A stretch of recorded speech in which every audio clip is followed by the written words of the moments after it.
is Valley News Live at 4. We used to have dinner meals every single night before we went to bed. My daddy always used to help me brush my teeth. That was Gianna Floyd, George Floyd's daughter, talking about her dad in court today prior to Derek Chauvin's sentencing. The former police officer who killed George Floyd received a term of more than 22 years in prison. Michael George reports from Minneapolis in a story that's new at 4. I'm not going to attempt to be... In a courtroom tense with anticipation, Derek Chauvin faced a judge to be sentenced for the murder of George Floyd. The court commits you to the custody of the Commissioner of Corrections for a period of 270 months. That's 270. That is a 10-year addition to the presumptive sentence of 150 months.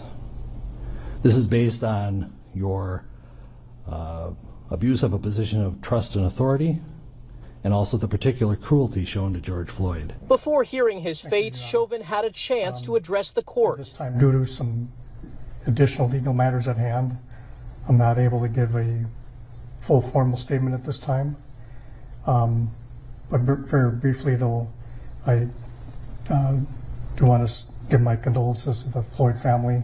The full extent of our pain. Family members made statements on how the case has affected their lives since the day last year when Chauvin was captured on videotape kneeling on Floyd's neck for more than 9 minutes, ignoring his pleas for air. I haven't had a real night's sleep because of the nightmares I constantly have hearing my brother beg and plead for his life over and over again. Floyd's 7-year-old daughter Gianna spoke over video. If you could say anything to your daddy right now, what would it be? It would be, I miss you and I love you.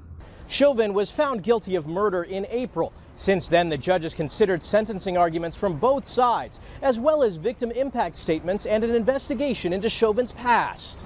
Chauvin's mother addressed the court and her son directly. Remember, there is no stronger bond or love than a mother's love. Chauvin has been held in a maximum security prison since his conviction, segregated from other inmates for security reasons. With good behavior, he'll likely serve 2/3 of his sentence behind bars and the rest on parole. Michael George, CBS News, Minneapolis.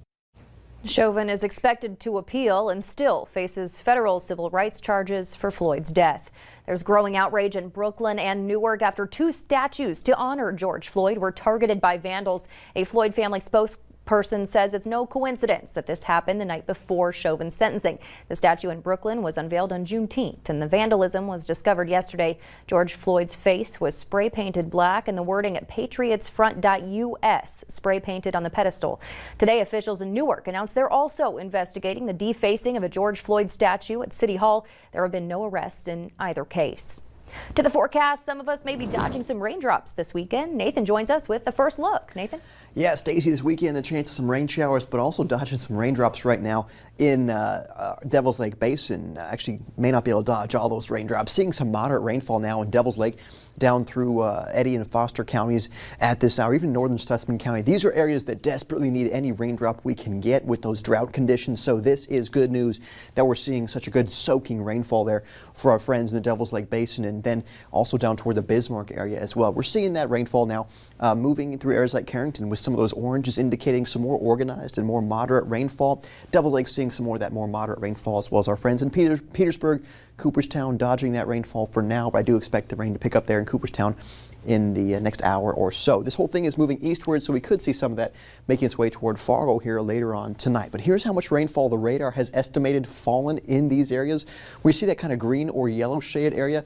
That's about 1 inch of rainfall that's already fallen in those areas, with elsewhere around ½ inch to maybe ¼ inch down toward the Cooperstown area. But yes, this is good news, some good soaking rainfall. Again, I'll let you know where these showers are going and how they could affect your weekend here in a few minutes. All right, thanks so much, Nathan. Just into our newsroom, thanks to a tip from a community member. Fargo police have arrested the man they believe is involved in a shots fired incident downtown yesterday morning, Abshir Mohammed Hussein. The call first came in around 2 a.m. for a report of a disturbance at Fort Knox for a man threatening people with a gun. Shortly after, someone reported a man firing gunshots from his car near the Salvation Army. Hussein is from Pelican Rapids and was arrested for felony reckless endangerment. There are still 2 recent unsolved cases involving gunshots for the Fargo Police Department. There was another shots fired call on June 11th behind Space Aliens, as well as the deadly shooting of a security guard at the Africa nightclub on May 23rd. The police chief says his investigators are working hard to put the pieces together, adding it's important, as seen with today's arrest, that anyone with information come forward before it's too late. I'm sure right now that there's someone that knows who this person is, and it's a question of will they come forward and work with us so that we can prevent this individual from either hurting himself or hurting someone else. You can hear more from the chief tonight on Valley News Live at 6. Police in Bemidji are warning you about 2 high-risk sex offenders in the area. Jeffrey Ballock is now living in the 900 block of 11th Street Northwest.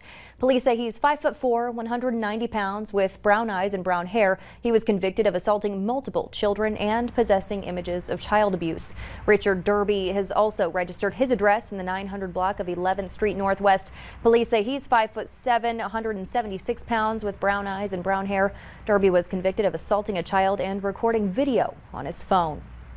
The death toll is rising in Florida. About 160 people are now unaccounted for following the collapse of a beachside condo in Surfside. Rescue crews pulled 3 bodies from the wreckage overnight, bringing the death toll to 4. But as Laura Podesta explains, crews continue to look for survivors.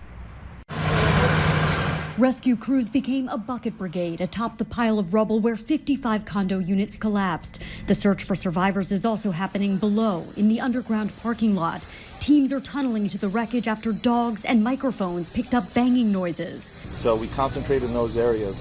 It could be just steel twisting, it could be debris raining down, but not specifically sounds of tapping or sounds of a human voice. Residents' belongings still cling to the sides of the exposed 12-story building.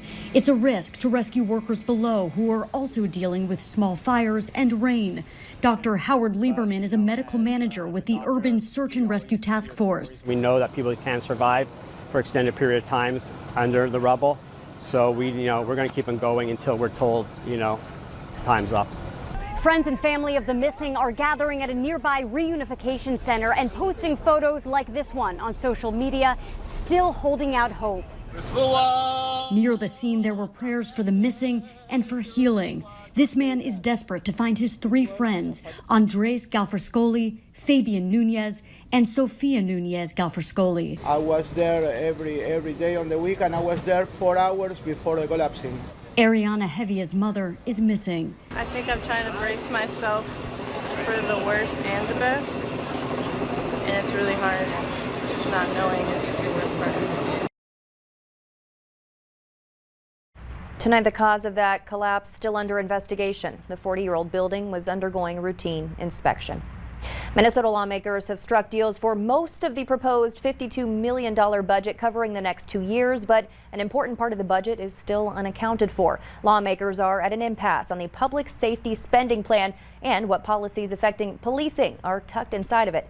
Some of the policies not yet resolved that Democrats support are curtailing no-knock warrants and changing the rules for traffic stops. Governor Walz acknowledged that negotiations between the divided chambers seems to be stuck, but he urged lawmakers to put public safety first. The government will partially shut down next Thursday if the 2-year budget is not signed into law.